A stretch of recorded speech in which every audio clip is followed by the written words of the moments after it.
भुलक्कड़ बहू। कल ये तेरी बीवी फोन सब्जी की दुकान में भुलाई। वो तो भला है कि पहले भी 5 बार भूल चुकी है, तो लोगों को पता है कि ये मोबाइल तेरी बीवी का ही है। अरे तो कौन सा आईफोन है जो लोग दबा लेंगे? 2 कौड़ी का फोन है, न लाइट चलती है ना आवाज आती है। बस नाम का फोन है, ये नाम का। अरे नाम के फोन पर तू घंटों पंचायत करती है, न जाने क्या काम होता है। अरे कौन से शहर बाजार में तू काम करती है? बहू सास से जीत तो सकती नहीं थी, वहीं से चली जाती है। लेकिन हाँ, भूलने की आदत उसकी अब भी रहती है। सुनो, नहाने जा रहा हूँ, ऑफिस के लिए देर हो रही है, तो जरा ये शर्ट प्रेस कर देना। और हाँ प्लीज, और कोई शर्ट धुली नहीं है तो थोड़ा ध्यान से करना, ठीक है? अरे हाँ हाँ पता है, हर बात पर सिखाया मत कीजिए। इस घर में शादी करके तो ऐसा लग रहा है कि सामान्य ज्ञान की क्लास ही चलती रहती है हर वक्त। परेशान करके रख दिया है। पति नहाने जाता है और बीवी लग जाती है पति की शर्ट प्रेस करने कि तभी बाहर से आवाज आती है। कोई गरीब साधु को रोटी दे दे। अरे बाबा भूखा खड़ा है तेरे द्वार देवी, बाबा को भिक्षा देकर पुण्य कमा ले देवी। ओहो, ये तो पुण्य की बात है कि बाबा दरवाजे खड़ा है। अब इसकी आवाज सासू माँ को सुनाई नहीं देगी, लेकिन मैं और ये कमरे में हल्के से बात कर ले तो क्या? अरे घूसी चली आती है। चलो पहले बाबा को ये रोटी दे देती हूँ। अब क्या था, रिंकी जाती है बाबा को रोटी देने, लेकिन पीछे छोड़ जाती है पति की शर्ट के ऊपर प्रेस, वो भी गर्मा गर्म। अरे बाबा रोटी तो ले लो, बस ये बता दो कि मेरी किस्मत कब जगेगी। ससुराल में हालात टेबल टेनिस के बॉल की तरह हो गए हैं। कभी कोई इधर फेंकता है तो कभी कोई उधर फेंकता है, कोई इधर मारकर उधर फेंक देता है। समझ में ही नहीं आ रहा कि ये भूलने की आदत कैसे ठीक होगी। कोई उपाय हो तो बता दो ना बाबा। बाबा घर के अंदर देखते हैं तो 1 घंटे बाद टीवी पर गजनी फिल्म शुरू होने वाली होती है। याद है ना, गजनी फिल्म जिसमें आमिर खान को भूलने की बीमारी होती है और वो हर बात को लिख कर याद रखता है। अरे बेटे, हम बाबा हैं, हर किसी सवाल और जीवन में दुख परेशानी का निजात है हमारे पास।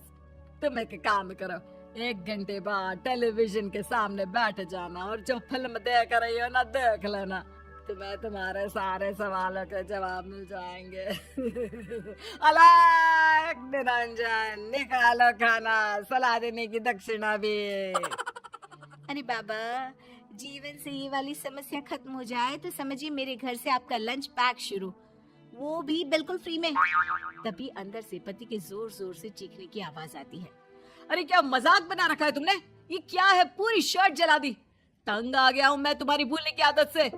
हे भगवान, ये मेरा गधा जैसा बेटा सारा दिन जितनी कमाई नहीं करता उतना तो ये लड़की नुकसान करवा देती है। बाबा, लग रहा है कि कोई कांड हो गया है अंदर मुझसे। अच्छा मैं ना 1 घंटे बाद बैठ जाऊंगी फिल्म देखने, विदा लीजिए अब तो आप। जैसे ही वो घर के अंदर जाती है, सामने पति खड़ा होता है फटी शर्ट पहनकर। ओह, माफ करिए, वो पापा आ गए थे दक्षिणा के लिए। अब कर्म और धर्म का लेखा जोखा भी तो संभालना है ना जीवन में, तभी तो चली गई थी उन्हें रोटी देने। वैसे खुशी की बात है, बाबा ने कहा है कि 1 घंटे बाद टीवी देखना है और टीवी देखते ही मेरी ये बीमारी का निजात निकल जाएगा। हाँ हाँ, और जो नुकसान हो गया है यहाँ, वो क्या तेरा जोगी बाबा भरेंगे? देखिए प्लीज, शर्ट बदल लीजिए ना। नहीं, आज तो मैं ऐसे ही जाऊंगा ताकि लोगों को भी पता चले कि कैसी भुलक्कड़ बीवी के साथ निभा रहा हूँ मैं। शुक्र मानो कि छोड़ा नहीं है तुमको। पति की ये बात तो अब रिंकी के तन बदन में लग जाती है। वो सोच लेती है कि अब किसी भी हालत में वो अपनी ये भुलक्कड़पन की बीमारी को खत्म करेगी। फिर क्या था, पति तो फटी शर्ट पहनकर चला जाता है और 1 घंटे बाद बहू कमरे में सो रही होती है कि सास आ जाती है। अरे भुलक्कड़, तुझे तो फर्क नहीं पड़ता, लेकिन हम लोग परेशान हो चुके हैं। जा, तेरा बाबा बोल रहा था ना 1 घंटे बाद टीवी देखना, तो जा देख, क्या पता कुछ सुधार हो जाए। बहू टीवी खोलती है तो सामने चल रही होती है गजनी फिल्म, जिसमें आमिर खान शरीर में या दीवार में लिखकर अपनी चीजों को याद रखता था। तेरी, वाह, ये तो सच में बड़ा सही आइडिया है। इससे मुझे याद रहेगा कि क्या करना है और क्या नहीं।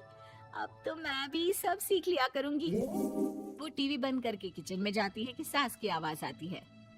अरे तेरी बुआ सास आ रही है, खाना बना लेना उसके लिए भी। जी माँ जी, बिल्कुल बना लूंगी। और सुन, वो कल वाला जो आटा बचा था ना, उसकी 2 रोटी बुआ सास के लिए बना देना। आटा पड़ा पड़ा खराब ही हो रहा है। बहू फटाफट रोटी बनाती है, लेकिन तभी उसे ध्यान आता है कि बुआ सास की रोटी तो पुराने आटे से बनानी थी। वो पुराना आटा लेकर रोटी बनाकर उस पर पेन से लिख देती है, पुराने आटे की रोटी बुआ जी के लिए। अरे क्या बन रहा है खाने में? भाभी, आपकी बहू की क्या हाल है? भूलने की बीमारी कम हुई या ऐसे ही तबाही मचा रखी है? अरे क्या बताए, अब आज किसी बाबा से उपाय पता किया है, देखो जरा। भाभी, ये आप ही हो जो संभाल रही हो ऐसी बहू। हम लोगों से तो पता नहीं हो पाता या नहीं। तभी वहाँ बहू आ जाती है। हाँ, तभी तो मैं इनकी बहू हूँ, आपकी नहीं। वैसे मैंने तोड़ निकाल लिया है। अब क्या था, बुआ सास जैसे ही खाना खाने बैठती है कि सास बोल पड़ती है। बहू, याद तो होगा नहीं जो बोला था? याद करो, बुआ के लिए कौन सी रोटी बनानी है, कहा था ना मैंने। जी, सब याद है, सब कुछ, ये लीजिए। लेकिन जैसे ही बुआ सास की रोटी उनकी प्लेट में आती है, वो जोर जोर से चिल्लाने लगती है। अच्छा, तो ये टोटका बताया है तेरे बाबा ने, जो कुछ भूलो लिख लो, क्यों? बहू को लगता है कि बुआ सास तारीफ कर रही है। अब क्या करे, याद रखने के लिए कुछ न कुछ तो करना होगा ना, वरना रोज रोज ताने बोलियां खा खा कर तो मैं परेशान हो गई थी। तो क्या कहा तेरी सास ने? बासी आटे की रोटी बुआ सास के लिए? है? बाबा, अरे हाय, कैसी बात कर रही हो ननद रानी, मैं ऐसा क्यों बोलूंगी? ऐसे आपको कैसे पता चला? क्योंकि तेरी भुलक्कड़ बहू ने ये लिखा है। बहू सबके सामने वो रोटी रख देती है जिसमें लिखा होता है, बुआ सास की रोटी बासी आटे की।